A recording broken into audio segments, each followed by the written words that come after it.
Alright, you guys, so in the last video, you guys saw this was an old dry cleaner, so here's more video footage of the whole build-out process from gutting it to completely building it out into the space that we wanted. The building was basically a big rectangle, so we kind of had to get creative with how we wanted to bring the space to life.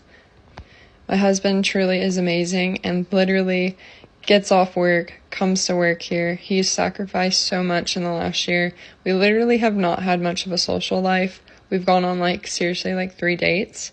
And some of them have just been things that we have to attend. We just haven't really had time. Most of our dates are in the shop and we bring pizza or something. But yeah, it's pretty crazy. The building used to be brick, so we wanted to paint it to give it more, a modern look and kind of go along with our hippie kids look. There's Kissy.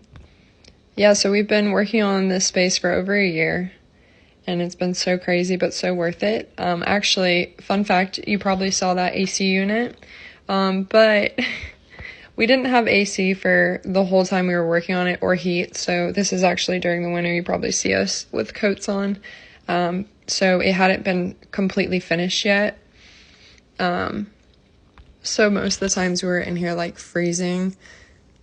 Yeah, see how he's bundled up. Oh my goodness. It was so cold in here during the winter last year.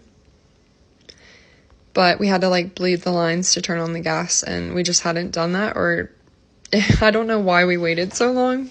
We literally just got the AC turned on last month, and that's a year later. There's my son. But yeah, so good things take time, and this for sure has been such an amazing process, and a lot of thought has gone behind this, a lot of blood, sweat, and tears, literally, because this space, you guys saw it before, it was a diamond in the rough, and we're really excited to show you guys how we brought this space to life. When we were walking through the space, I already had seen so much potential in it, and it's crazy to think where it is now because it has been a long road. My husband and I actually sold our house because we wanted to move closer to the shop and family because we knew that's the only way we could be successful in this. And yeah, so that was really hard because we loved our house. It was a little 2-bedroom bungalow that we bought out in Cartersville, and it's a really cute town, but it was the right move for us. We just finally found another house 8 months later, but we were able to put some money that we made off of the house into here. But man, it's been such a process.